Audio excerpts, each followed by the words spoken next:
Okay. Awesome. I just need to make sure I had some good incoming audio. Appreciate you. All right. So let's go ahead and start up. First and foremost, welcome, everyone. I appreciate, again, those of you who were able to make some time on this Monday. I know weekdays can be a little more challenging and difficult than the weekday, but you do have my sincere appreciation. With that in mind, I'm going to try and keep it as condensed as I can. Usually our structure for when we do town halls, we typically will start the beginning of them off where we'll kind of get through the meat and potatoes of it all. So it'll be kind of our big ticket items, and then we'll go into kind of the Q&A portion. Where if anyone has any questions, if there's any feedback there as well. And so we'll do that. Again, for those asking questions, right, we'll typically do those last because I want to try and give everyone an opportunity who is joining in the town hall to be able to ask questions because you are present, and it's a lot easier to answer the ones that have been texted in after, and then people can just kind of go back and watch the VOD. And usually what we'll do there is I'll just go top down, right? So if you're looking at the voice call right now, right, in this example, the first person here would be Does, last person would be Z's, right? And of course, if anyone else, and it shows that way for everyone, right? So it's one of the nice things about Discord Voice is that it's very uniform for how you might see it on your mobile device or how you'll see it if you're on a laptop, desktop, tablet. And I'll just go down the list, right? And everyone will get an opportunity if they want to ask a question or say something, give some feedback, etc. And then I'll give everyone, a couple seconds. If I don't hear anything, we'll move on to the next person, and then we'll hit up the text questions, right? So if you're wanting to send those out in the CoD meeting question channel, you're more than welcome to. For those of you that want to use, and let me just shoot out. Let me do this. Bam, for my cord. Let me do one last ping here, and let me do this. Here, for those attending the meeting, can use this chat. Oops, let's not cap it. That'd be rough. While we are live. Okay. Okay, there we go. Cool. Yeah, and obviously, if you guys want to use that for anything, you're more than welcome to. That might be a little bit easier for doing any just live discussion while the meeting's happening. And yeah, so that's pretty much it. Okay. So let me go ahead and start off with, we actually have quite a few more people joining this week, or I should say this meeting interval, which is nice. The beginning, let me just kind of summarize the project as a whole, right? So, we're coming close to global release. We got about a month until we do hit. At the moment, I think there's 2 to 3 leads that we currently have picked out. Obviously, we're still trying to, recruit as many leads as we can that are compatible with the project. From there, as far as what we will do when it comes to the actual sign-offs, so people that are, usually I like to do a sign-off for each project that just has people kind of, read through an understanding of what the expectations are for the project, and then just kind of doing a check-off that says, yeah, I read everything, I'm here for the right reasons, etc. From there, I will most likely reset the current sign-off we have, either once we get to maybe about a week or two before we plan to go, or if we get our minimum 7 leaders, right? So if we get to a point where we maybe don't have 7 leads, there's a chance that we might still choose a start date, whether that be a server before global release, on global release, or a server after global release. I want to be very clear for those of you. Some of you have been with me before on projects that I've done in Rock. Some of you in Infinity Kingdom. Obviously, Call of Dragons is a new one for us, and it comes with its own level of excitement, if you will. And I can tell you, I enjoy logging in every day, even though I'm not playing an account. Looking forward to obviously outside of my server 2 account that I was using as a test. The hype, if you will, is still there for me. And even though I'm predominantly just making content and going and researching other kingdoms and having an opportunity to talk with a lot of players, that for me is still a big enjoyment. For example, Does is in here, right? I think he's the number 5 or number 6 strongest player in the game. Someone I've chatted with quite a bit. So I love the opportunity to do that in kind of a stabilizing or interim capacity for this time. with that in mind, so like I said, right, the goals really for the project, for all intents and purposes, is to be as prepared as we can before we start, right? I'm sure some of you have been in projects before where they have stated a deadline, or not a deadline, but they've stated, hey, this is the date that we're going to go, regardless of where their preparation level is currently. That's just not really my style. I think that's, one of the foolproof ways that you are going to put yourself in a poor situation. And it's a lot better to make sure that you are as prepared, if not fully prepared, to what you're selling and to what your standards are before you start, right? If you want to ensure the highest percentage chance of success. And that's really what it comes down to. For the way I look at it is that it's not really as much about me. It's more so about everyone here, right? So it's everyone that wants to be a part and wants to join, and every single player's kind of day-to-day experience as far as what you're getting out of being here in the project. That's really what my enjoyment is. That's what my hope is, for everyone to have a great time and to actually want to engage and build the community, right? You're here for the right reasons. And you want to enjoy playing at a peak level, right, as long as humanly possible. And that's, if you think about it, kind of the bread and butter in Kingdom Builders is, being able to PvP as much as possible while being able to grow your account at the exact same time, right? Kind of end game for everyone, for all intents and purposes, no matter what game you play, if it's Rock, if it's Infinity Kingdom, if it's Call of Dragons, if it's State of Survival, if it's Lords Mobile, it doesn't matter. Like, one of your primary goals is to hit max level. Like, everyone wants to have all their buildings at 25. Everybody wants to have max tech. Everyone wants to try to get to max VIP level. Everyone wants to try and have a bunch of troops stocked up, and everyone wants to try and have, as many legendaries unlocked and more, right, etc.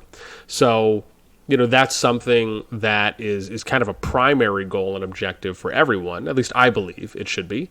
And, with that in mind, it's something to understand that is really first and foremost what we're trying to build towards, is to give everyone that opportunity, right? So everyone can max their account out as fast as humanly possible, as unimpeded as possible. So that way, once you get to a max level, you can really start enjoying more of the game, right? For those of you that have played games like World of Warcraft, right, if you're a new player, and a veteran or someone that is your friend, they've been playing for a while, because this was told to me by multiple people, and even friends that I still have, right, still try to get me to play WoW. They'll tell you, the fun really starts, you really start enjoying the game once you hit max level. And so my view on Kingdom Builders is very much a similar way, right? Nobody wants to feel like their progression is halted, right? You don't want to feel like, oh, well, I have to go and fight now, or I have to go and do this other thing that I didn't really want to do, that I'm kind of being forced to do. And just, having that progression stall out isn't really a good feeling, right? I don't really know anyone who thinks to themselves, oh yeah, I have no problem just, delaying my progression for 2 weeks because I have to now go and, be put into this situation that really wasn't my choice. Whether that be fighting or a rogue player that's just randomly attacking, whatever it may be. And so, a big part of what we do is to try to mitigate a lot of that. And again, for some of you who've been with me in projects, you're probably familiar with one of the ways that I go about doing that, and others. For those of you that had the opportunity to play with me and Ghost, or if you know who Ghost is, he's pretty much has been my dedicated second for a very long time. He may still be playing with us this go around in the CoD project, but he's also doing some other stuff in real life. And one of the things that we usually do very early on is we establish a level of communication with pretty much all the alliances, all the leaders, officers that are in the kingdom. We basically try and get everyone into a kingdom Discord and or a side server, and we try to essentially start having early conversations. And the earlier you can have those types of conversations, the earlier you take the time to go and communicate and to start building relationships with people, the better off you have the opportunity to be, right? The higher percentage chance you have of actually being able to stabilize the kingdom earlier than later. And that can pay so much in dividends, right? That can really be a great return on investment for the everyday player who's looking to what, right? They're looking to max their account out get to that max city hall level, that max tech level, and really just be able to get that 100% development progression grind on your account. The thing about PvP and is that it's always going to be there, right? PvP is never going to go away, right? There'll always be opportunities to fight, but what there may not be as many opportunities to do is to grind your account out at a 100% development rate, right? Which basically means it's unimpeded development. No one's attacking you. No one's hitting your farmers. No one's denying you access to tiles or to certain benefits or alliances, right? It's you being able to kind of reap all of those rewards and all of those benefits, right, to the degree that they're available. So anyways, let me fast forward now. It's kind of the high level, grandiose overview of, you know, what my general hope is when I go into a kingdom to build one. And typically, I can tell you the short version. Some of you might like this. You know, my other simpler view is if you have the biggest stick in the yard, you know, you're basically arguably the most intimidating. Right. And so, and again, some of you know this because I do recognize some friendly faces here.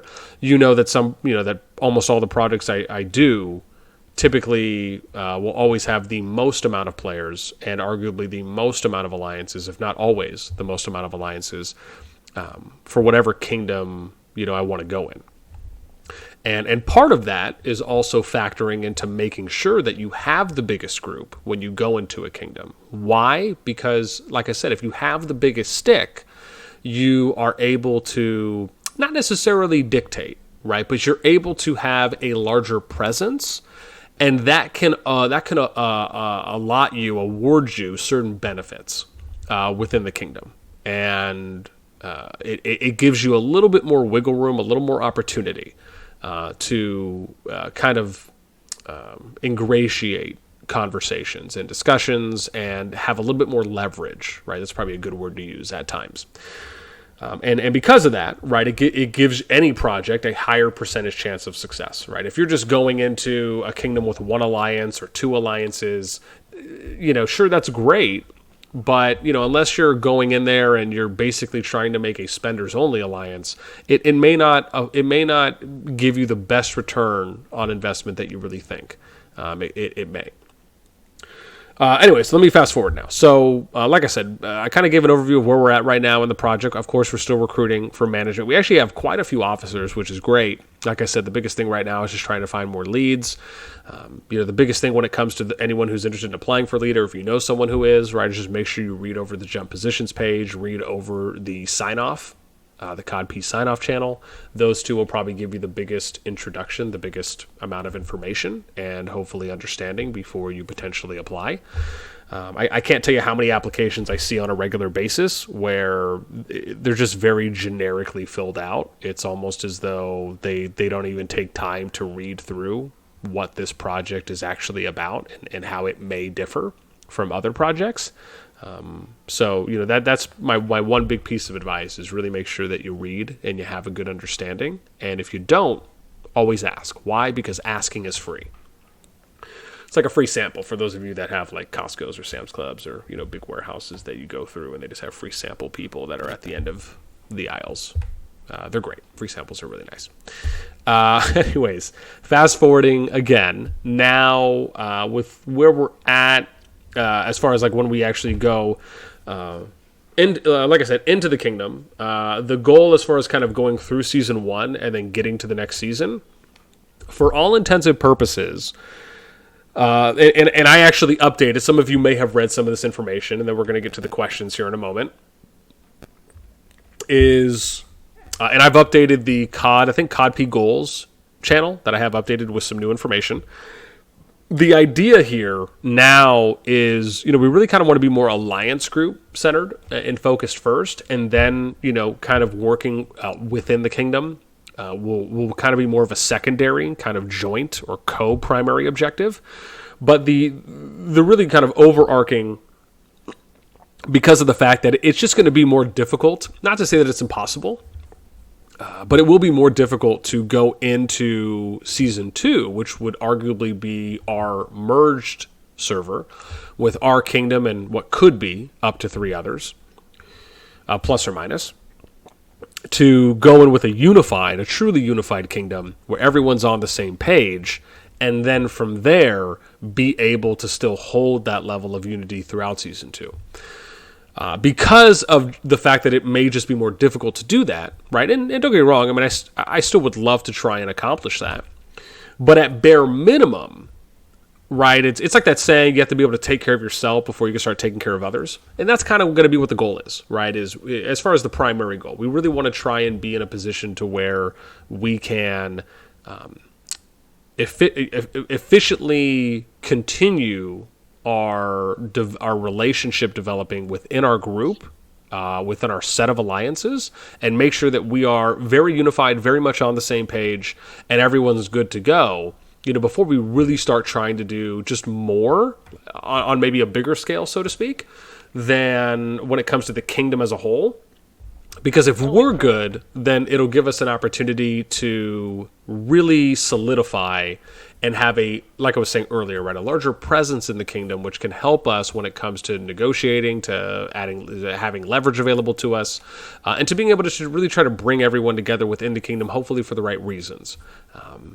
When it comes to kind of general fighting and PvP, my outlook on that is that, we're not here to be aggressive, right? We're here to put ourselves in the best positions to be successful. And the way you do that is by leveling and developing your account as fast as possible, unimpeded, right? You always want to try and be doing that at 100% rate of development, which means you're able to freely gather, you're freely having max queues and leveling, whether that be your building or your 2 from tech if you hit VIP 8, and essentially just not being attacked, right? Because the idea is that if you're if you took 2 players and one player is leveling their account unimpeded and the other player is fighting half of the time and then leveling their account half the time, the person who's leveling their account nonstop, logically, rationally, is going to be stronger than the other player. They'll have better tech, they'll have higher tier troops, arguably, and so that's kind of what you almost want to do. You kind of want to invest 100% into that, into the long game, right? I can't tell you how many people I usually see will, give up, or kind of, I don't want to say give up, but sometimes they'll lose motivation if things happen early on, and whether they invest financially, whether they just invest their time and their passion and their effort into their account, and they just kind of give up on it too soon. My hope is to not have that happen for any and every project that I do. It's really to put you guys in positions to, be as successful as you can, so that way each and every one of you can enjoy logging in every day. You can enjoy logging into your alliance to check up in alliance chat. You can log into the Discord and see if people are in voice, and maybe you have some time so you want to hop on and just have a conversation with people, talk to people. I can tell you I've done a couple projects before where, we used to do, when we were doing, I shouldn't say used to, but when we were doing weekly town halls, we'd have 70, 80, 90 people a week showing up. Like it was a mob of just fantastic emotions and engagement that we got. And you would even just at times, right, if people were just online and they were able to, people would just hang around in voice chat.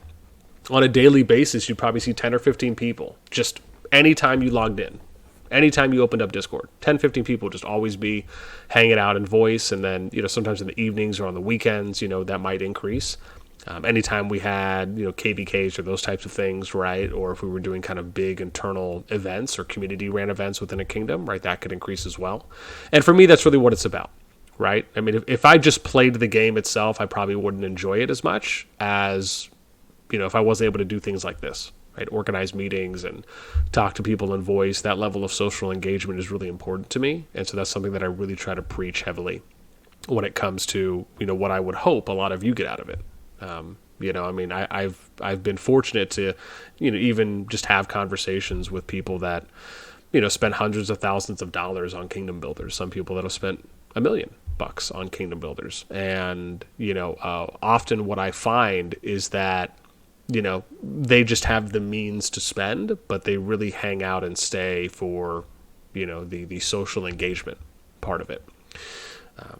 anyways, with that in mind, that I should say, continuing here, that's my little spiel when it comes to kind of where the project is, what the goals, what the hopes are, what the plan is for season 1 going into season 2.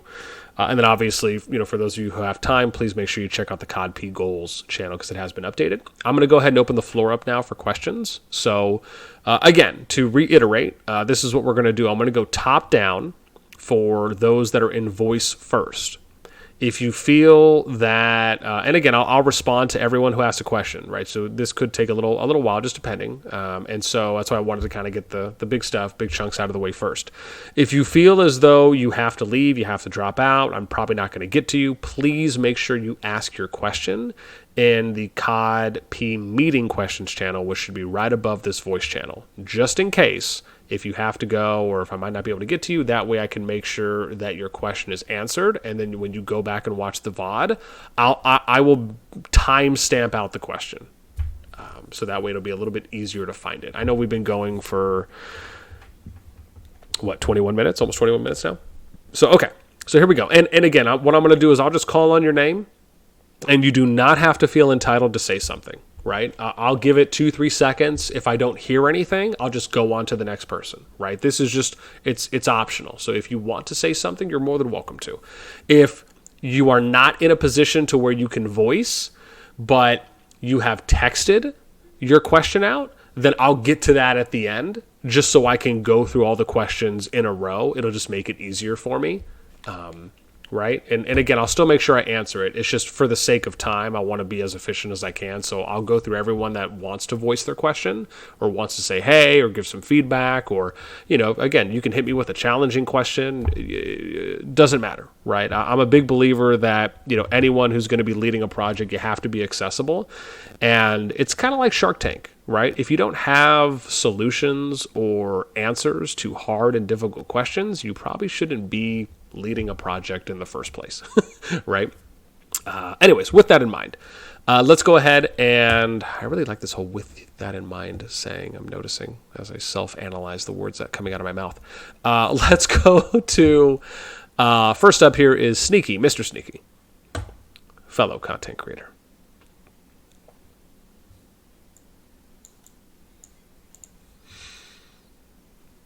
All right, couple seconds is up. Let's go to the next one. How about Bazooka Joe? Bazooka Joe. It's like bazooka chewing gum. It's like the first thing I thought of. No, let me see here. Let me hop in the questions chat. I'm not even looking here too as well. Sneaky. So just like let's go to Baba Black Sheep. Baba Black Sheep, that's great. I have a question. Yeah, hit it with me. Okay, so I was just thinking, if we will join the jump, will there be a space for us for at least 50 people? Sorry, tell me that one more time.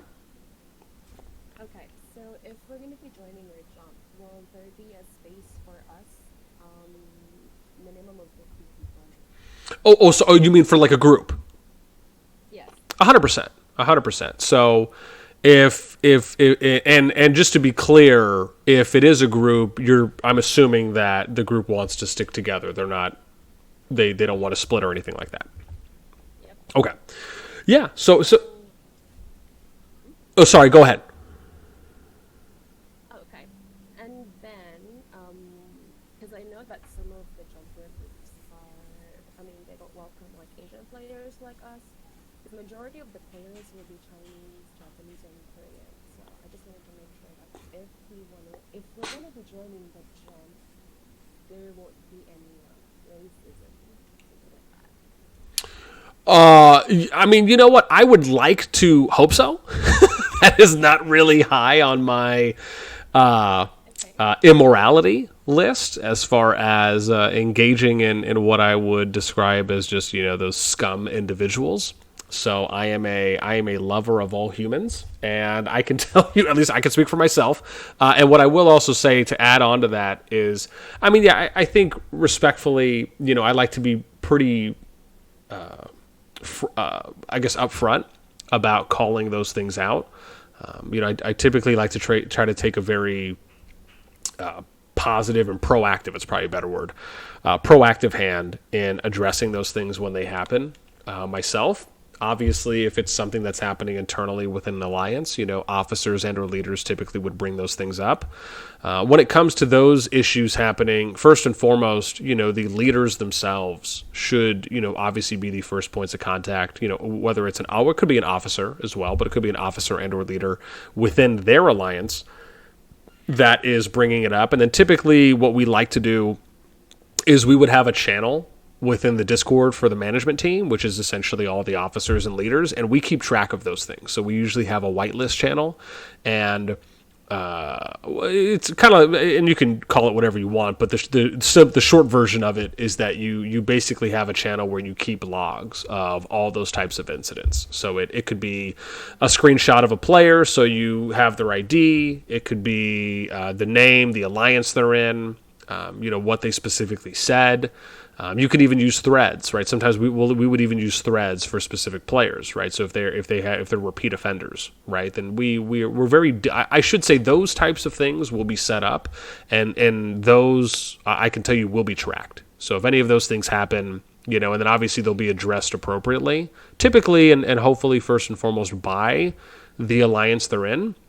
But I'll be apprised of it along with other members of other leads and officers. It's one of those things where those types of situations I think are good, where everyone is aware of it, just more so in the form of an update and just having good transparent communication between the alliances. And then we'll have kind of a game plan for how to address those things appropriately. I mean, I kind of have drafts and things like that with whether it's a strike system or depending on the severity of it. I think some things obviously need to be handled on a case-by-case basis. If it's something that would kind of almost take you to a third strike in an example, if you will, if it's really bad. But yeah, as far as hate, racism, anything, bigotry, anything like that, those things obviously are not welcome here. And if I ever see those things going on, I like to give people a one-time opportunity or chance, and then after that we'll just ban you and deuces, we'll just blacklist you from all the alliances. Everyone will mute you, and you'll basically just be put on an island by yourself. But basically be Gilligan, if you've ever seen that show, Gilligan's Island. Great show. Old, so I'm probably age placing myself. But yeah, the short version is those things will be addressed, and they'll be dealt with accordingly. Oftentimes, I like to try to at least reach out and talk to people first. I often find that you can really get to the bottom of something, and you can really get a clearer image of what someone might be going through, or maybe why they did what they did, if you have an opportunity to voice with them rather than just texting. That's just been my experience. Okay, cool. And one last question, since you said John, the strongest lord will it be fixed or overall? So good question. Yeah, so for SLE, strongest lord, I would ideally like to fix it. However, will it be fixed every time? I mean, I'd like to rotate. I mean, ideally, I would like to have the majority of them fixed. I mean, if I could run them all fixed, that'd be great. I just don't think that events like SLE, Mightiest Governor, for all intents and purposes, they're spender events. Like, they're not really designed for free-to-play to place high in them at all. I mean, you basically would have to save for months and then just blow everything on one event, right, in order for you to really be able to... obviously, if you have enough spenders in a kingdom, that's pretty much what you'd have to do. I mean, I remember playing Rock one time. I remember playing Rock in my Kingdom 1196, which was at one point a top 4 Imperium Kingdom. And I remember doing... what's that event where you basically... and I'm forgetting the name of it right now. It's... so where you get like the Cleopatra chests, and you're attacking a bunch of barbs, and you get a bunch of chests, and they have a leaderboard for it as well. Anyways, it's escaping me. But point I'm going to make is that as a free to play, for me and Rock, I saved up for I just saved up like maybe 4 or 5 months worth of resources, and I blew everything on this one event, and I ended up placing second.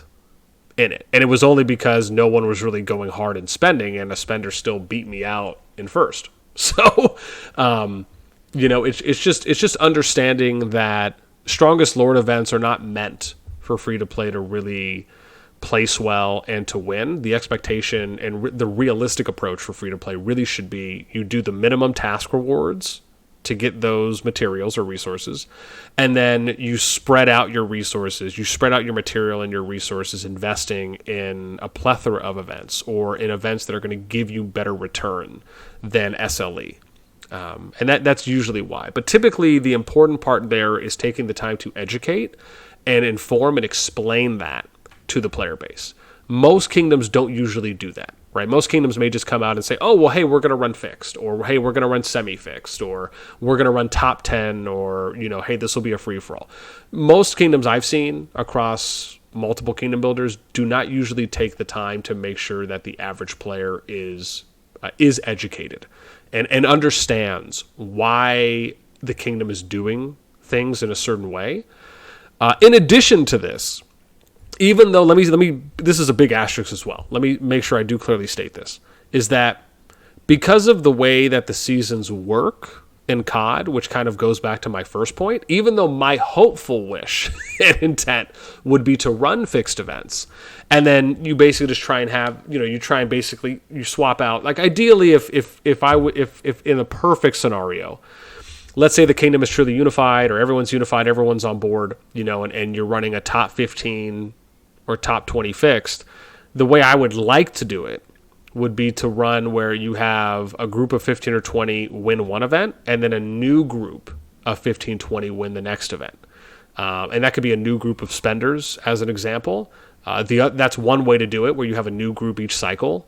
The other way to do it, which is a variation of that, is where you keep track of the heads that everyone wins, and then you make sure that everyone that is placing in the event, at minimum, is unlocking that hero, right? If it's a paywall gated, if it's a gated hero, because when it comes to spenders, if you're spending money, you're going to have a higher percentage chance or you're going to have a better odds or better chance of getting the necessary legendary sculptures or heads, whether they be universal or specific to that hero, in order to level the hero, right? So the bare minimum really should be unlocking and getting as many people to have that hero as possible, so that way the kingdom as a whole is benefiting more than if you just have the same top 1% or the same top 10 players or 10 players that are just winning the event back to back. Like that to me isn't efficient. That's inefficient. That's like you're running like a JWM kingdom in Rock, where you have like the same like 5 or 10 guys that are just, farming Lost Temple so they can try and max out legendary equipment and gear. I don't know if they still do that, but once upon a time that's what I had heard they were doing for Osiris. I hope that answers. Oh, sorry. The part I wanted to say at the very end was that because of the way the seasons work, this is where I was going with that.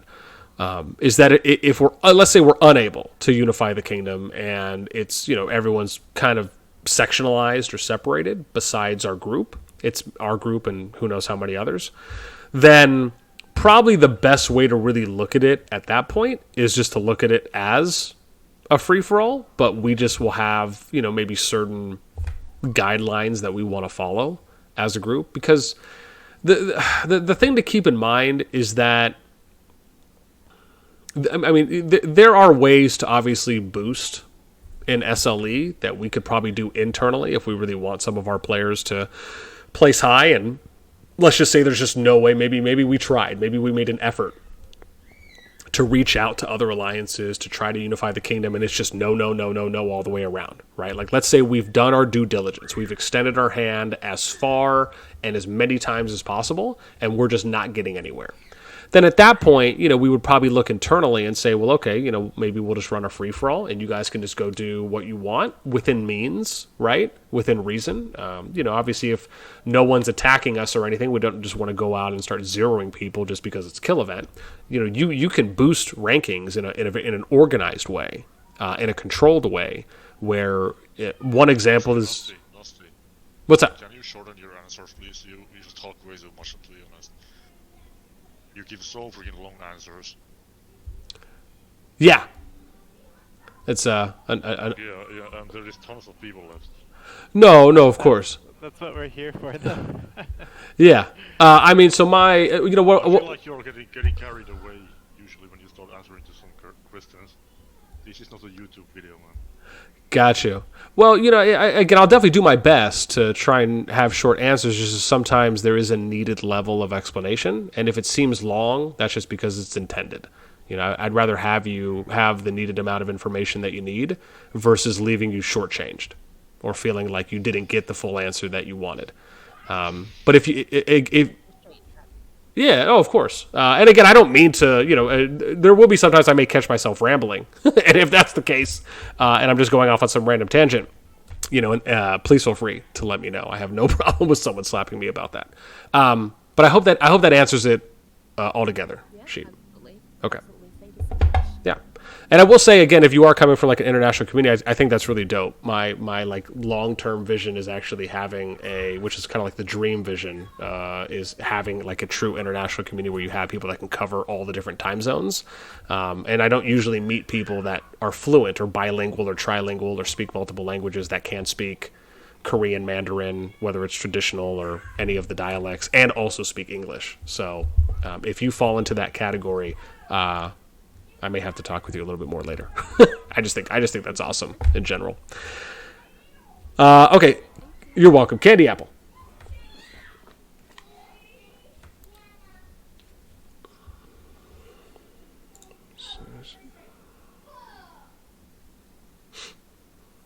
All right, let's go to Chisato.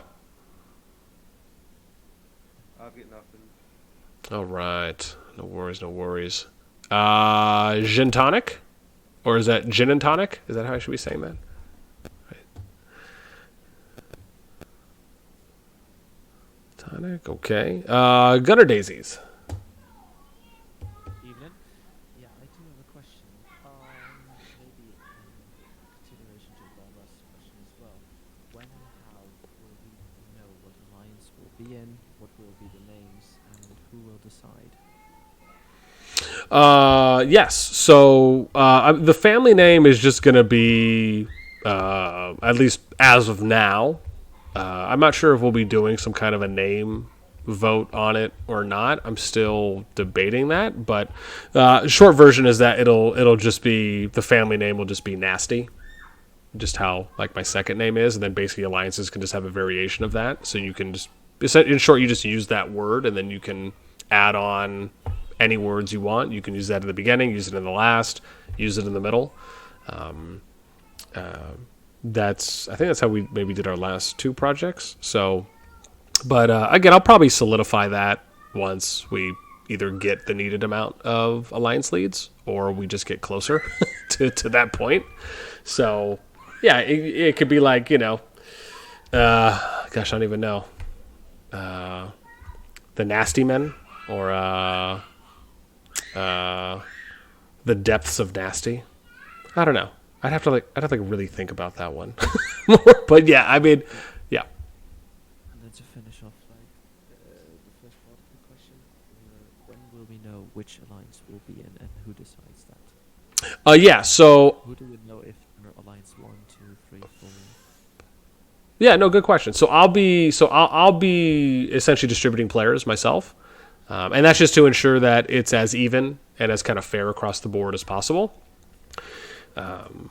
That'll happen, again, similar to the first response. It'll happen either once we get a minimum of 7 leaders, or if we're just getting closer to the jump date, you know, once we have it set. And typically I like to try and have that stuff at least done a week before we actually go. So that way everyone has a little bit of time to, you know, say hi and start socializing with their groups, and leaders and officers have an opportunity to get set up and then start, you know, doing their introductions to the alliances. So yeah, at minimum 1 week before we jump. If we end up getting the 7 leads solidified before then it could be somewhere between 1 to 2 weeks before we go at the farthest. All right. Thank you. Yeah. More than welcome. Oh man, did that Osmo guy leave? Man, I'm dealing out short answers now. No, I'm just joking. No pun intended. That's messed up. Rage. Go ahead, bro.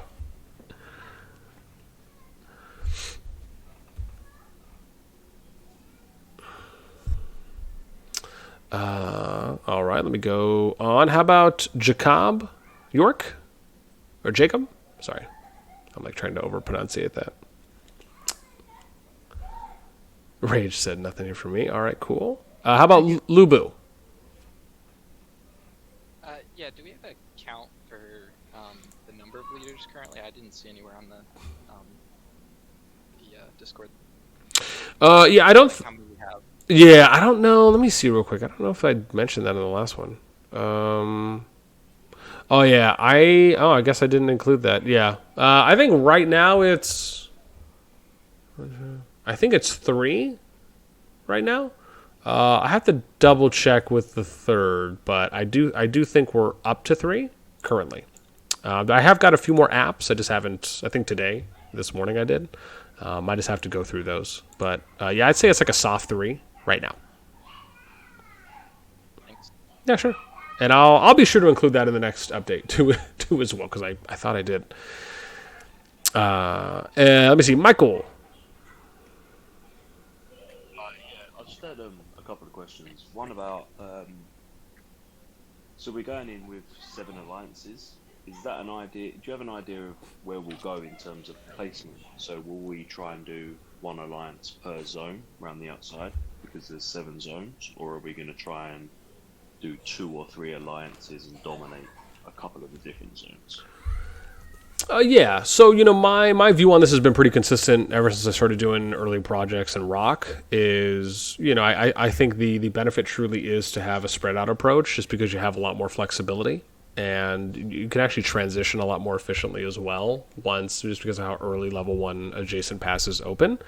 So having an alliance in each zone is ideal. It doesn't mean that those alliances are trying to take over the zone, right? The goal is to really share the territory. Whether you're splitting that up into thirds or quarters or fourths. Thirds, I think, is a little bit more ideal. Fourths, if you can get away with it, that's awesome. But probably splitting it into thirds is a little bit more ideal. And then, the hope is to try and allow for organic growth, right? You want to nurture the kind of native players and alliances that are in the kingdom. Why? Because you want to try and have as much activity and as much sustainability and player retention as possible. So that way you can show everyone, like one of the leading causes of player drop-off is that players are just getting attacked early, right? Nobody wants to feel like their account I guess the best way to describe it, it's almost kind of like that idea of getting a perfect start, right? Think of it like that.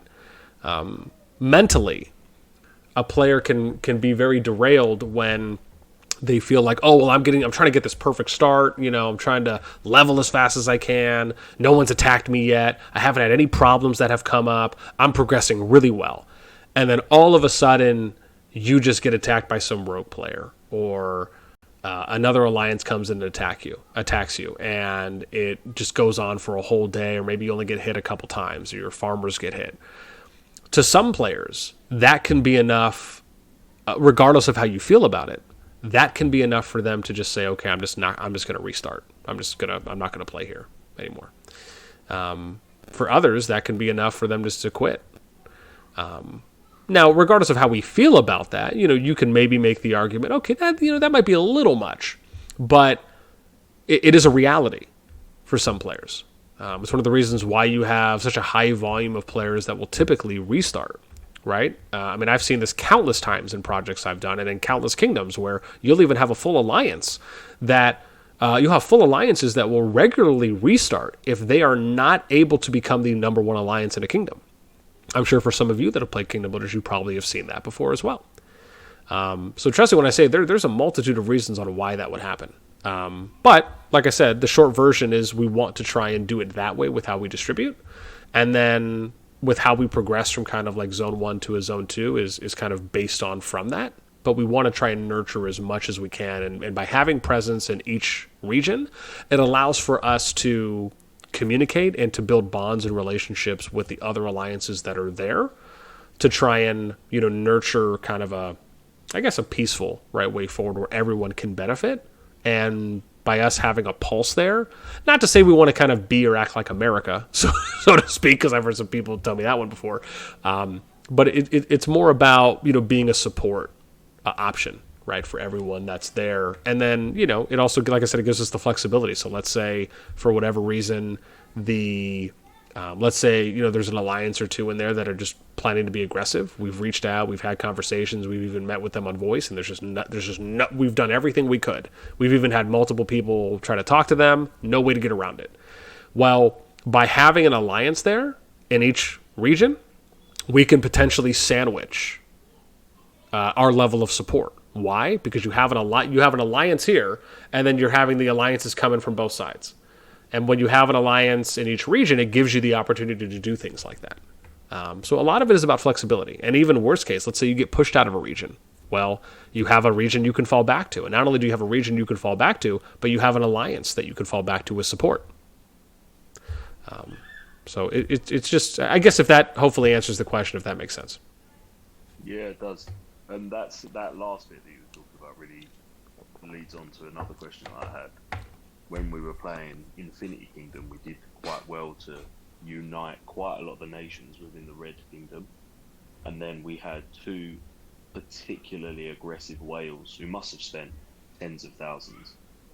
One from the blue, one from the green, who pretty much made it their sole responsibility to try and continue fighting us on that. And it led to, I suppose it was quite a difficult kingdom, right? Because everyone just sort of burnt out after a month or two of fighting. No. So do you have like parameters where you decide, because obviously we're going into this and we're trying to set up that kingdom where everything goes ideally. Do you have parameters where you call it a day, like early, or parameters that you, like once it's started, you go, you know what, this isn't the jump for us, we'll go into other ones? Because I know you've led projects like this before. Yeah, I guess that's the second question. That's a good question. I will say this, like I tell everyone, I don't go into a project to ever leave it.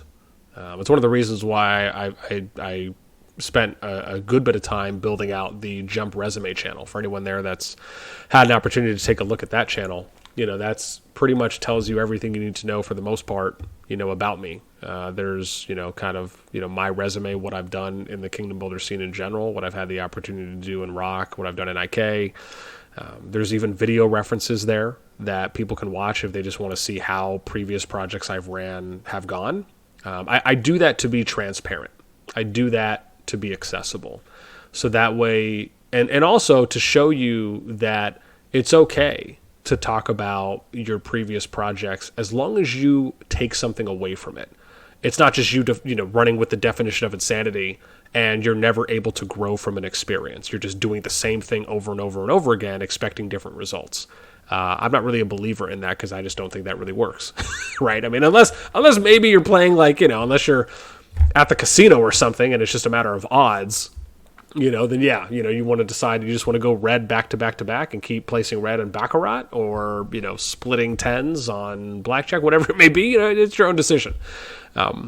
But for me, I like to make sure that people have a good understanding of, who they're deciding to, put their faith in and put their trust in.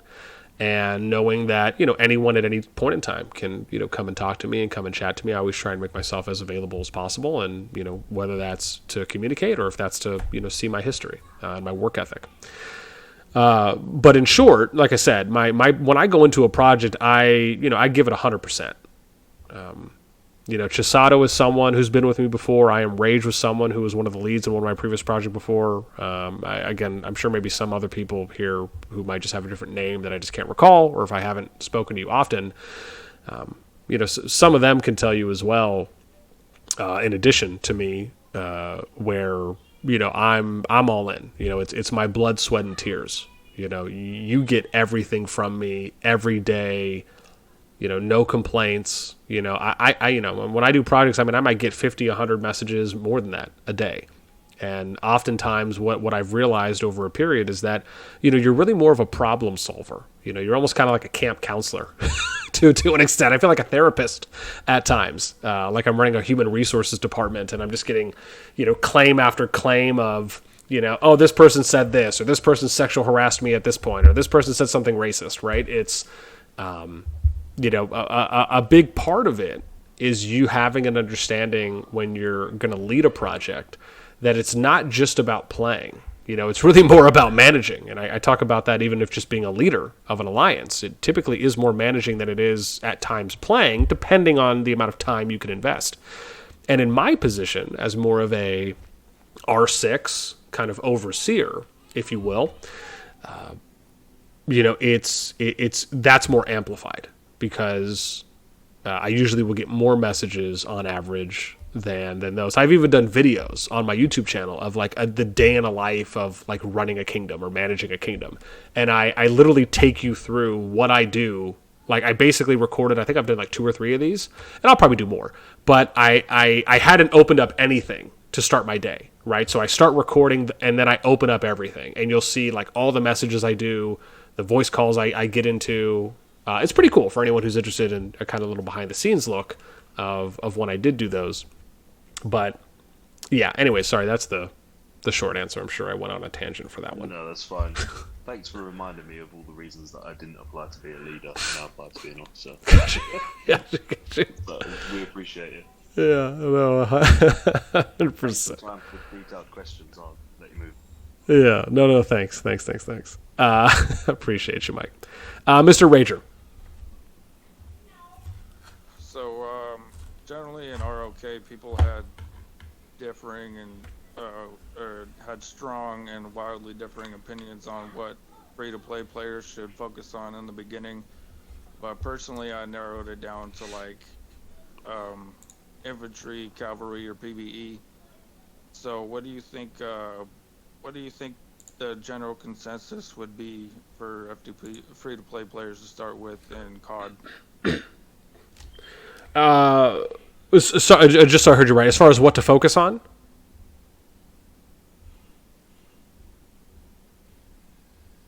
Oh, hang on. I think he might have dipped. Oh, he's back. Okay. No, Rager, sorry. Could you finish? Were you asking as far as like what to focus on and what to prioritize? I pressed the wrong button. It's just how would you? I guess it's a pretty complicated question, but how would you cut through the noise on just giving some simple options for free-to-play players to start with? Yeah, sure. Just so I know, as far as like how they can contribute, how they can still be a factor in the game, on the field, and fighting, is that kind of where you're going with that?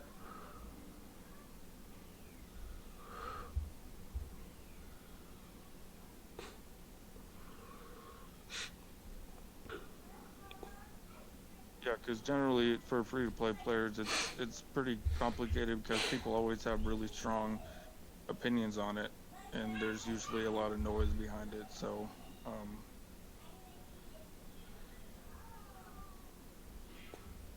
Okay. But just so I know, I just want to be on the same page. You're talking about like just leveling and developing an account, or actually like how a free-to-play player can contribute to the overall alliance / the overall kingdom, whether that be in fighting and PvP. Like, is that more where you're going, or are you just talking about like how to engage the alliance, or how to engage, or just how to be a contributing individual? specifically choosing what commanders would be best to contribute to the alliance. Okay. Well, what I would say, that's actually probably an easy one right now, because there's just not too many heroes. There's not too many heroes out currently. So that's probably in general an easier question to answer. Obviously with the exception of, I shouldn't say exception, but with the newly addition of Veln and Kanara, really just gives more people options. You basically, the thing is, so you really have two approaches right now when it comes to how you do heroes. You're either going for quantity or you're going for quality. And what I mean by that is you either go quality, where you basically stack strong on your pairings, right? So you might go, Lilia Veln, right? Veln Lilia as one example. Or you'll go, maybe you want to keep Lilia Waldir, and then maybe you'll go Veln Alwyn as an example. Or maybe you want to run a full march, right? So you go quantity. Maybe you want to run a full march of mage. So, you might run like Veln Thea. Maybe you'd run Liliana, Eliana, which is so funny I have to say that. I had to think about the pronunciation there. Right, and then you'll run like Alwyn someone else. Maybe you'll run Alwyn Hosk, or maybe you'll run Waldir Hosk. And then you'd run Alwyn as your fourth mage. And dear God, I feel like I'm blanking right now. If there's a fifth. Hang on, let me go into my heroes. So many thoughts in my mind. But that's the point, right? The idea is like you'd either try and go 5 of something if you want to specialize, as far as early on right now, because there's not 10 mages, right? Where you could run 5 legions of all mage. You can't do that for any type currently. But you could, let me see, hang on, let me make sure. Alwyn's was, gotta make sure I have all this down. I guess Atheist if you really want, but Waldir 2, and where am I going? Lilia 3. Let me make sure I'm getting this right here. And Veln 4. Yeah. No, I'll be right there, but it's on the counter. You're coming out. Yeah. Oh, wait. You might want to start. With which one first? Just the one's under the counter. Veggie first? Oh. Yeah, veggie. Yeah. But the pot's there with the water. Thanks, Daddy-O. Love you. That's right. My Faja's visiting, so he's on baby duty for a bit. But anyways, point is, right, is that's kind of how you do it. Yeah, so I was right. So there's really only 4, I guess, pure. I mean, you could still run Atheist if you really wanted to, or like if you wanted to run like a full 5 magic march. But that's kind of what you do. You either choose to go quantity or you go quality, right? So... and then that's kind of where you're going. Now, my view on it is, and this is where I was kind of getting to, where I think it's pretty simple. My view on it is, if you can run 5 marches of one type, I actually think there's great benefit in doing that. Because then you don't have to burn running, right? So, and this kind of comes into like your micro capabilities, right? Do you want, because like if you're running... As an example, let's say you're running an infantry, let's say you're running an archer, you're running a cav, and you're running a mage unit, and then you're running one of the others. That's a lot to micro because they're all at different ranges, right, for what they hit. So that's a lot of positioning that you're going to have to do with either your fingers on your mobile device or your mouse and keyboard on the PC client. So if you're really trying to simplify, right, then simplifying would be, you run like one type of the same range. Yeah. Like this? Yeah. Or does it have to be heated? Yeah. You want to heat it up a little bit. And? Yeah. In the nuke? No. Put it in the pot. Boil some water. You don't have to boil the water. Just turn it on like 2 and just let it sit in there for like a minute or 2. Oh. Yeah, it'll warm Let up. it float in there? Yeah. Just let it float. It won't burn. Sorry, thanks guys. Anyways, I hope that answers the question. I feel I don't want to ramble anymore, but if you need more clarification, as far as what to focus. I fully expected the chat to blow up on that. Yeah. It seems like the general consensus is ranged or mage. Are those both ranged? Yeah, so mage is very far, right? They have the farthest distance. Archers is far, so they're the second farthest. And then you have ranged cav, but that's specifically for Spring Warden or the elves. And that's the only cav unit that's ranged. The other 2 cav units are all close range or melee. And then you have infantry. Well, sorry, you also have air. Let me be specific here, but I kind of categorize them in ranged as well. So yeah, and then obviously you have your infantry, which is melee as well. So, I mean, the meta right now, I think for the most part, seems to be a mix of a little bit more mage, a little bit more magic / mage, but you still have people that are running archers as well for physical. Most people will typically run physical archers for behemoths, for the majority of behemoths, just because obviously they have the highest DPS, and you have a small area that you basically have to micro in between the layer or the circle or the oval, right, depending on the shape of how technical we want to be. And then usually that will just be easier to deal with. when it comes to, kind of running. And then obviously you'll run a couple tanks just depending on the behemoth level and which ones you're going up against. But for PvP, yeah, I mean, I think for all intents and purposes, really the majority of people are running magic. I would say maybe like 50%, and then I would say maybe 50, 60%, and then probably somewhere around 20 to 30% is archers. The remainder is kind of a mix of infantry and cav. That's at least what it feels like right now. But yeah, so, and so like I said, as far as what you're doing as free to play on the PvP side, it's sometimes it'll also be dependent on what you're pulling in the chests, right? You might not be able to pull all of the magic heroes that you need or all of the archer heroes that you need at that time, but I think what you're going towards, end goal, in my opinion, really should be just trying to have as many legions as you can of one type. Why? Because it's less micromanaging that you have to do on your end. Now, the other way to look at it is, let's say you don't want to try and send 5 PvP marches out at once. Let's say you only want to send 2 PvP marches out at once. Okay, well now that makes it easier, right? Now you can get away sending Lilia Waldir, and you can send Veln and Alwyn as an example, right?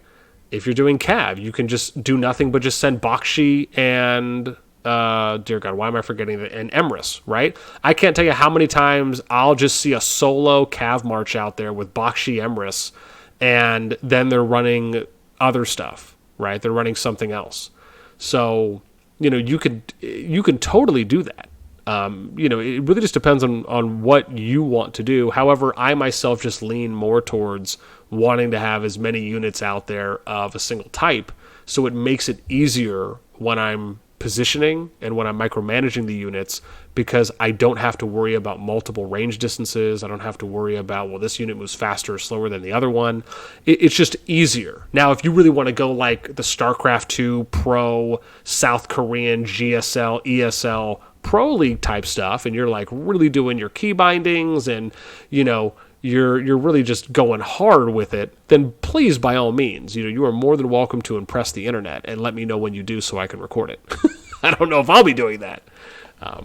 But anyways, I hope that answers the question a little bit more. Yep, that's all I got. All right. Let me see. Fungible shroom.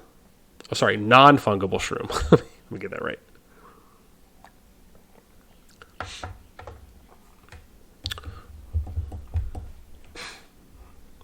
All right, how about Pandemic P?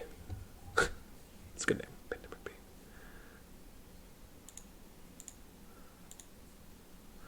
Okay, how about Scades?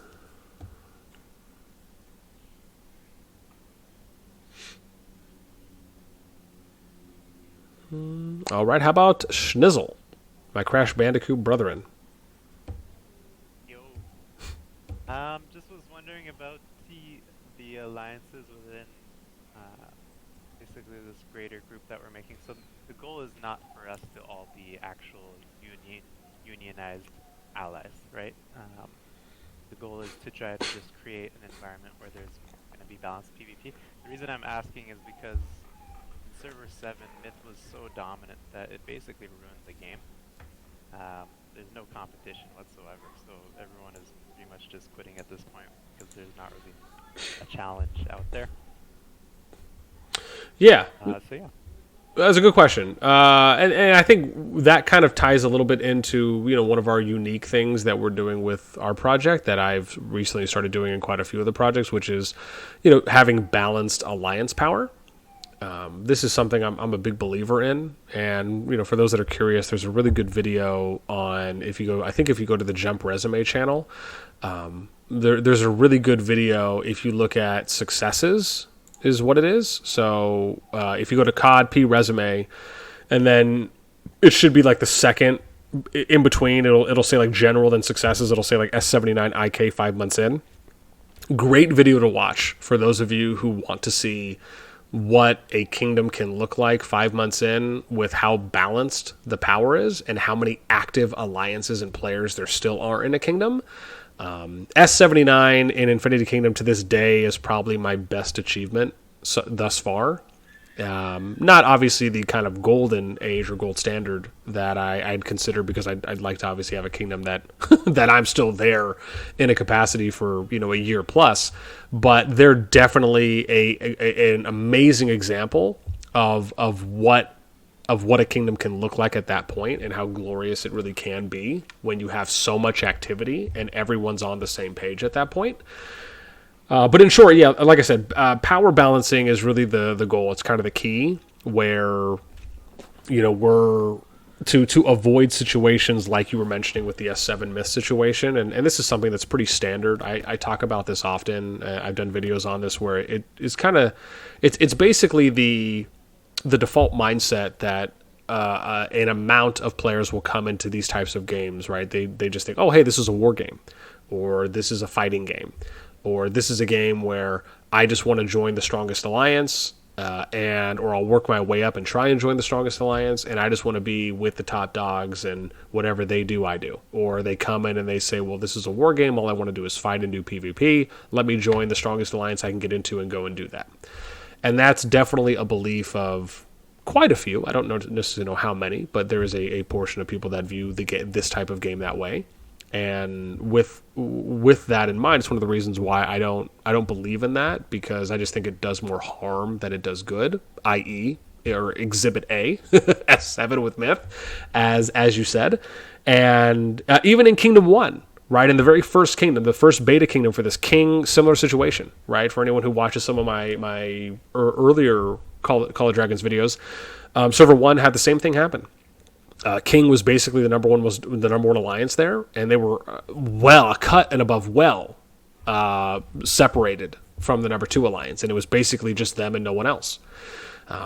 And the kingdom quickly became a dying-ish kingdom, where it was mainly just like a 1 to 1.5 alliance ran server. And when you have that low of activity, it's not fun for anyone. See, the challenge is, and I don't want to have I don't want anyone to blow their brains out for what I'm about to say, because it'll probably be the best piece of info. I mean, I feel like I'm basically giving a TED talk every time I do town halls, but in a good way. In a good way, is that the mindset of players coming in, right, that want to fight and they want to do PvP and they want a war, are only ever thinking about what's in front of them, right? They can only ever think one move ahead. And this isn't to say like, oh, they're incapable of a higher level of intellect. I'm not saying that. What I'm saying is that they tunnel vision, right, on this is what's right in front of me. I want to fight. I want a PvP. And they don't think about the repercussions. They don't think about the fallout that happens after the PvP is done. And that inability to think 10, 15, 20, 30 moves ahead is the detriment. And typically what befalls those kingdoms and those alliances who choose to act that way are basically left holding the stick in their hand by themselves. And it's not fun for anyone when you're playing in a kingdom that is low activity. People are leaving. They're going to add migration in. COD CS confirmed they will. So unless that changes down the road, that's going to be something that comes in, and then you're going to have people that'll have another option. They'll just be able to leave with their main accounts, compared to them just stopping and playing and restarting or leaving, right, altogether.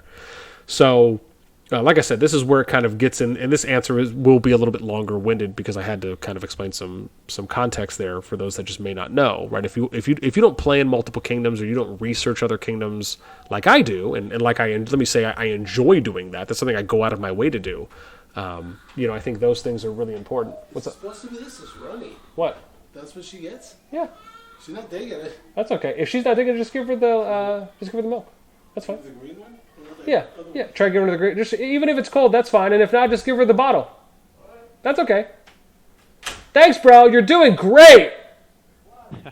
I'm gonna give you all the hugs. I said I'm gonna give you all the hugs when I get out of here. He's like, oh yeah, okay. He's this fucking guy. One quick follow-up. So is Yeah. there rebalancing you would suggest to do? Yeah, sorry. So let me just finish the last part I was trying to say there. So when it comes to the power balancing, right, the idea there is that you're proactively balancing out the alliance power from the beginning of the kingdom throughout. Like, power balancing isn't something you just do once and you're done. You have to do it all the time. Like, it takes effort, right? And the easiest way to really explain that is you put like a soft cap on the number one alliance, and you feed the lowest ranked alliance in your group, right? So you're basically you're like force sandwiching the power to close the gap between one, and let's say we have 7 alliances, right? So what you would do is you'd say, well, the number one alliance can only accept new players that are, let's say, at 100k power, 200k power or less. Any players that are basically like anyone, right? So like from 6 and above, so to speak, or 5 and above, whatever it is. And then everyone, all the other 6 alliances will send players to the number 7 alliance. And then the number 7 alliance will eventually catch up to 6. And then you're swapping. One goes to number 7, one goes to number 6. Then 7 and 6 will catch up to number 5. You see where I'm going with this? Gotcha. So the idea is, I mean, I'm a genius, but, it's just easy things. No, but first off, thank you. The idea is, and this is something that it took me a while to really come up with this. I mean, I've ran 9. This is going to be my 10th project that I've ran all together. And let me state as well, my intent when I run a project, and I've said this before, but my intent when I run a project is never to leave. Like, the fact that I have to tell you that I've ran 10 projects is sickening to me. Like, I don't view that as like a good thing. Let me state that. Like, there is so much effort. Let me just explain this. And if you've never ran a project yourself, there is so much work that goes into it. There's the amount of time, the amount of effort, the constant recruiting that you have to do, the amount of messaging you're constantly doing, writing up and developing a Discord, writing out all the text channels, having to organize meetings, having to set up departments. I mean, you're basically running a small business, right? You're almost basically running a startup business for yourself, right? And it's not that I don't enjoy it. I do, otherwise I still wouldn't be here. But it's not something that I look forward to every day when I wake up and it's like, oh man, I can't wait to start the next project. Like, no, that should never be the thought in someone's mind, right? I want to do a project that is going to be amazing and great and I can hang out there for years, right? Like, I want it to kind of be a one and done situation. Or, you know what? I've been playing in this kingdom, in this game for 3-4 years. It's amazing. Maybe a new game came out. Let me try running a project there. Like, that's kind of what I would like for that visual to be. Because I often get that question. People are like, "Whoa, are you just going to start the project and then leave?" It's like, no, broski. The point is not to leave. The point is to invest. Developers need to pay you. Well, yeah. Anyways, Resources. resources. Yeah.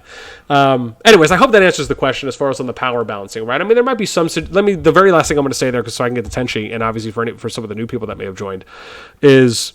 You might have a situation, like one of the things we talk about is, balancing out rally leaders, right? This is really important because, and this is why it's good to talk about these things early on so people have an understanding of why it's important and why it's needed, is because, like, for example, let's say we get 300 players that are going to join us when we go to a kingdom.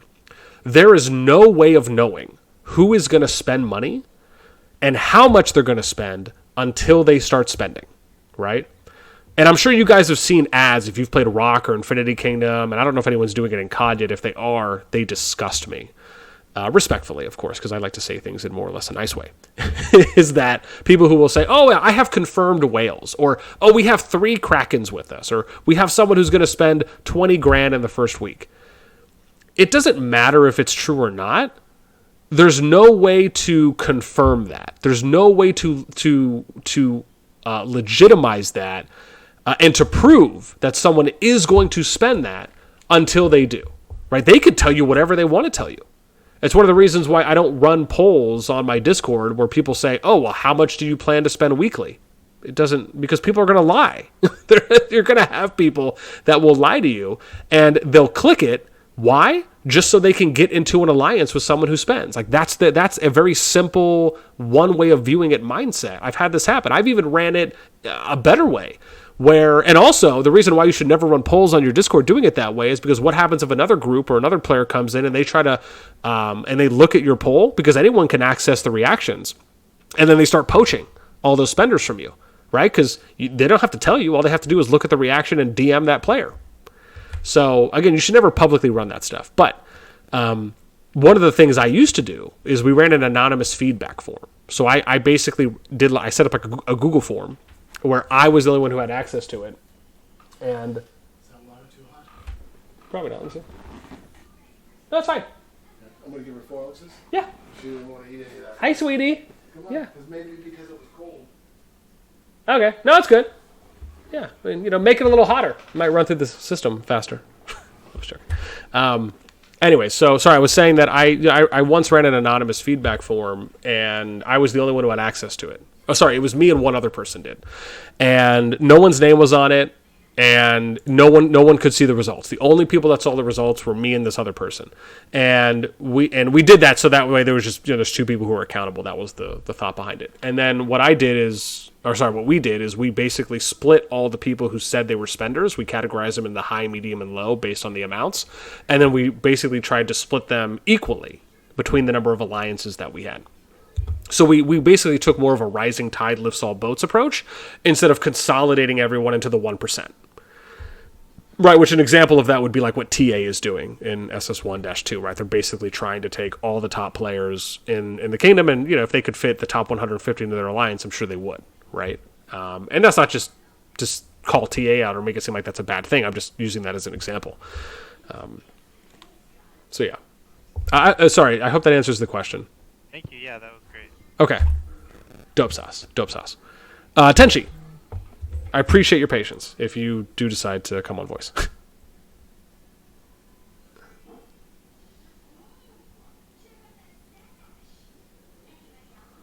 Oh, geez, I'm going to have to...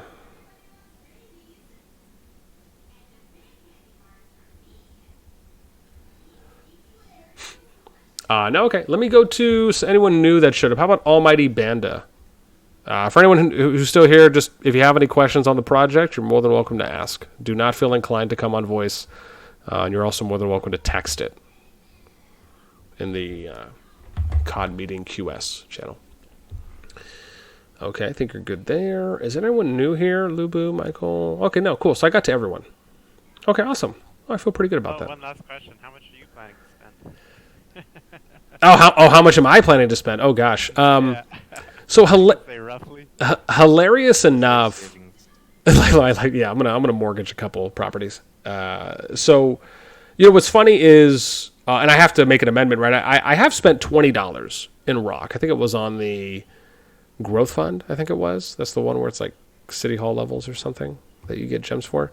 But I only spent $20 after I had played for 2 years as a free to play. I want to be clear on that. And for all other games, I've always been free to play. I've never spent money. And Infinity Kingdom was different because I was getting content creator compensation for that, so I was able to spend probably like at a mid-spenderish level.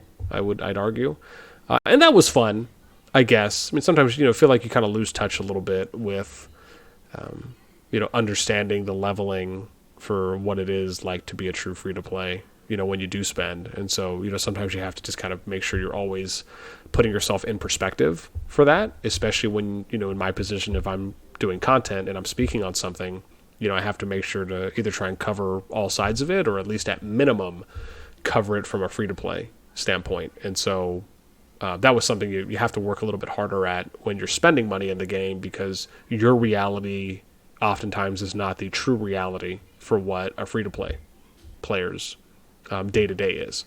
So, but as far as do I plan to spend in COD? Yeah. I mean, I'll spend. I don't know how much. Maybe I don't even know. Maybe like I did like a spending guide video, and whatever I said in that video is probably what I would initially spend. So if that's like $30 or something to do all those like long-term, like good ROIs things, then yeah, I'll do that.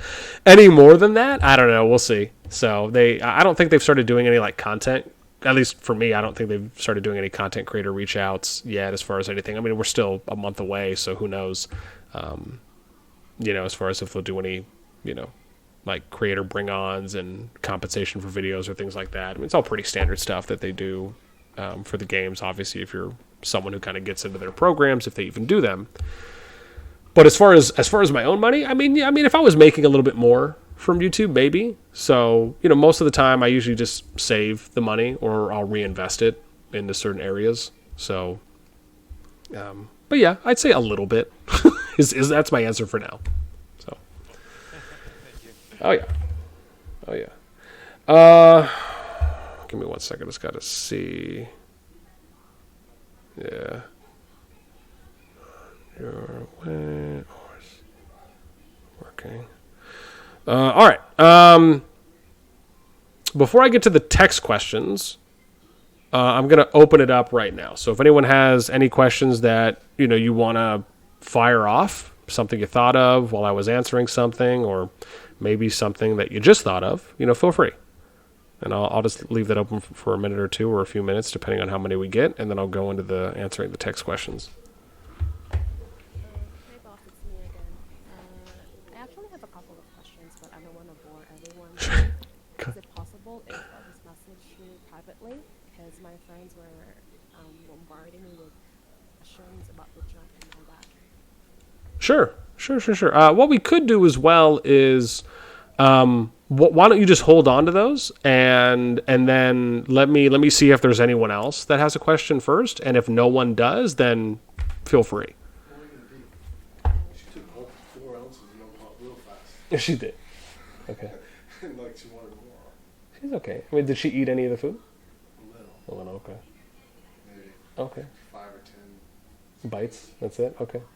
Yeah. Maybe it was cold or she doesn't like that. Maybe. Yeah. Make her. Maybe give her 2 more ounces, or just see if she'll do 2 more. Well, let's see how she is. Okay. She doesn't cry. Right now she's content. Yeah. Okay. Just let her chill. It seems.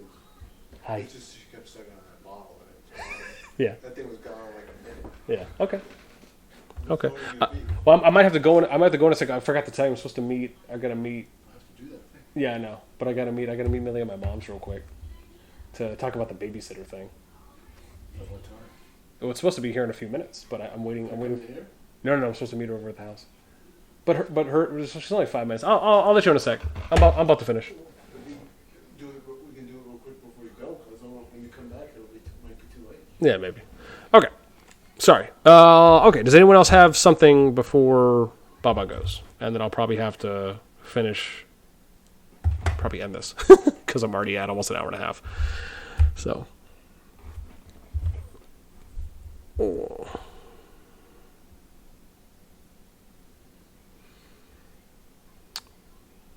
Okay, I'll take that as a no. And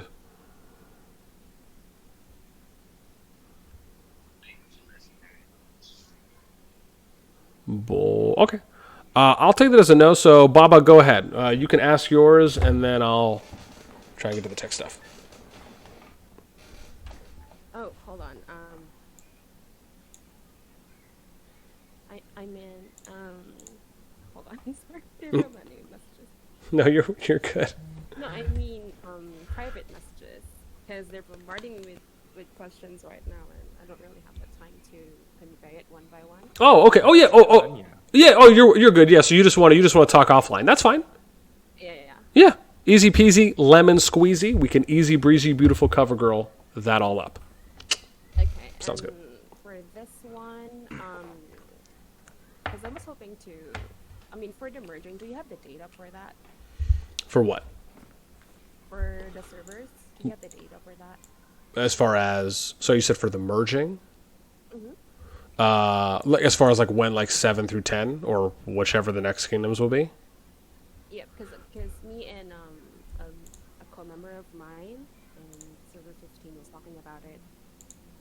Maybe they were doing it as like seeding, if you know what I mean, in Rock. Is that how they do it in I'm sorry, I haven't watched any of COD videos. Oh, okay, got you. So you're just that because you're just unsure right now. You just don't know. Yeah. So what we're assuming is going to be the hopeful approach is going to be doing kingdoms is like doing every 4 kingdoms will merge into each other for season 2. That's what they did initially for SS1-1. Which was the first merge kingdom between kingdoms 1 through 4. The reason that they claim, or that they are claiming, that they added 5 and 6 was because they needed additional data. We don't really know what that means, but we also got clarification from COD CS, or no, sorry, not from COD CS, but from Aya, I'll just say Aya, one of the forum or one of the employee mods or staff people, and they said in an announcement post, or sorry, on the dev feedback channel, I think it was on the last sentence or two, where they gave us an honorable mention about the merge suggestion we provided. They said that is not going to be the norm. They specifically said that. So that leads me to believe that they may just operate off of merging 4 kingdoms at a time, because that's what they did the first time, and that was the normal way to do it, and that was the assumption that we went with for what we were thinking was going to happen, which was going to be 5 through 8. Given what's happened with 5 and 6 joining the first merge kingdom, and them saying it was just a one-off thing they needed to do, the hope now is that it'll be 7 through 10 that will merge together, and then it'll be 11 through 14, 15 through 18, so on and so forth. But even though that's the hopeful expectation, we'll have to wait until that actually happens. Yeah, sure. Of course. Okay. My lady isn't done yet, so you guys are lucky. You got me for a little bit more time. I'm just going to run through some of these COD meeting questions real quick. So I have these. Let me see. Oh, there's actually not that many in here. Cool. I don't know if I should be happy or not about that. Let's see. Khan asked, not sure if this has been mentioned in previous meets, as I've recently, and you know what, let me switch. Am I still on the Discord thing? Oh, I am. Cool. In previous meets, I've recently came aboard the project, but how are we organizing what officers go into what alliances? I kind of answered this earlier, but in short, I'll be distributing them, unless it's someone that you know. Let me say that as an asterisk, right? If it's someone that you have in mind, and like it's a friend or someone you've worked with before. I love saying that, someone you've worked with before, even though we're playing a game, but we kind of treat Kingdom Builders like it's a business at times. Maybe it's just me who thinks that's hilarious, and that's fine. I'll laugh on side. But yeah, in short, that's what you'll do there is I'll distribute based on that. Usually we do it based on location, right? So players and officers will typically be distributed based on regions. So if you're America, right, you'll try and get put with other Americans or other people that are not, I shouldn't say Americans, excuse me, people that are within that region or that time zone. And then same thing for like Asia, Pacific, and Europe. We'll basically try and put people in those same playing regions.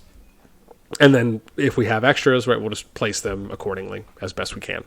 And it's really for the initial, because you're going to get people that are going to join your alliances after you get into the kingdom, and those people can be from any region. It's really just to try and give you the best early peak activity when it comes to growing from day one.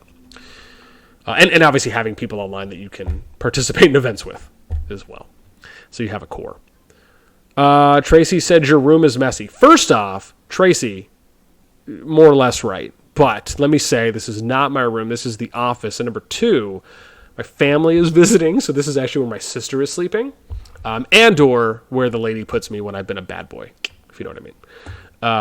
Let's go to I'm from Russia. It's already night for me. I usually see this Metro. Says be healthy. Tracy boss is lagging. Let me see. Tracy said, are you married? Whenever she decides to say yes, that's the best answer I can give. Let me see. I stole him before too when he was playing Infinity Kingdom. Oh yeah, maybe I know Tracy from IK. Ask questions. I have questions. Oh, here we go. Okay, so Jin said, for me, community is what matters the most, and according to this, it is quite annoying to be switched between alliances, clan, guild. Did you have to start bound with peeps again? Is switching members... Oh, I think I answered that already. There's power, yeah. Okay, oh cool. So I actually have answered everyone's questions then. Man, I thought I'd have more questions here. Okay. Alrighty. Well, in that case, I'm going to do a final call here for anyone... i.e. that probably isn't Baba, but anyone else, if you have a question, please feel free to ask it before I go. Otherwise, you can always reach out to me anytime. Me again? Yeah, go ahead. Yeah. Okay. I just want you to speculate, really. Will the beta servers ever merge with the official servers, you think? That's a good question.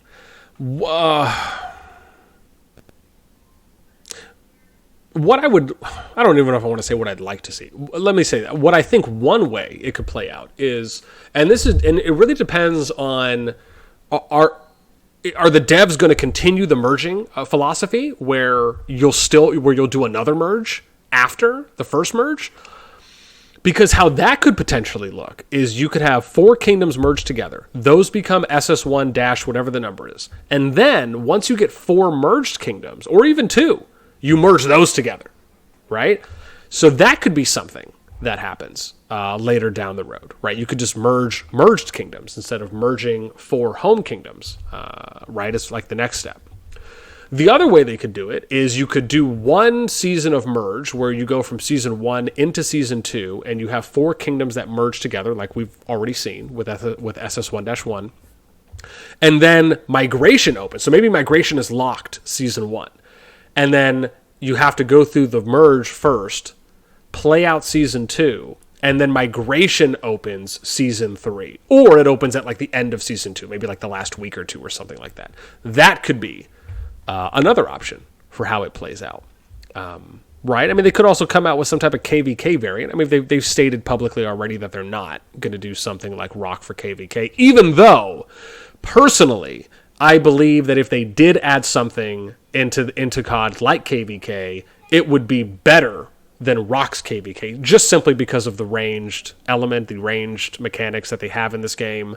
That's just a cut above all other kingdom builders, the skill activation that you can time out with artifacts, the on-field fortifications and support options that you can build. I mean, I just think there's just more. The flying over terrain. I mean, there's just a few things that no other kingdom builder on the market is really doing like COD is. So do I think it would still be successful if they added something like a traditional KVK? 100%. But do I think it's necessary right now with how early the game is at? No. I mean, I'd really like to see where they want to develop it. Like, what different approach do they want to take to COD that maybe they couldn't do with Rock? And that's kind of how I feel the developers are going. Like, they're trying to push the frontier, right? They're trying to push the boundary with COD to do things that Rock is either limited in, cannot do, or it would just take a long time to get the community on board for them to implement something like that, right? And so that's one of the reasons why I think COD is just the perfect game to get involved in right now if you're a Kingdom Builder player, because I think, and I'm just going to mention like one little off-tangent thing here, is that when you're looking at ranged play, like when I started playing Rock and I saw the Archer unit, like what is your first thought? Oh, dope, this is a ranged unit. I mean, that was my first thought. Siege, a ranged unit. You get into the game. Why is my Siege kissing the other Siege mouth to mouth? Like, what is happening there? Why are we shoulder to shoulder in this line? That just didn't make any sense to me. So, coming over to COD, it's like, dear God, they finally made a Kingdom Builder with true ranged and true RTS-like mechanics that they're implementing. So anyways, that's my slight tangent there that I'll state, because I already felt like I was going there. But yeah, when it comes to the servers and what I could see in the future, in what they do in the future, I think those are a few ways that I mentioned at the beginning that they could go down.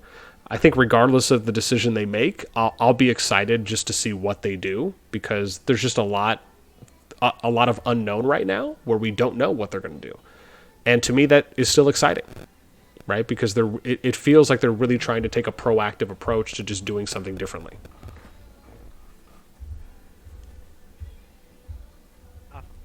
Yeah. Sure. Okay, guys. I'm at 1 hour and 33 minutes now. I appreciate everyone who is still here. I'm going to end the recording now.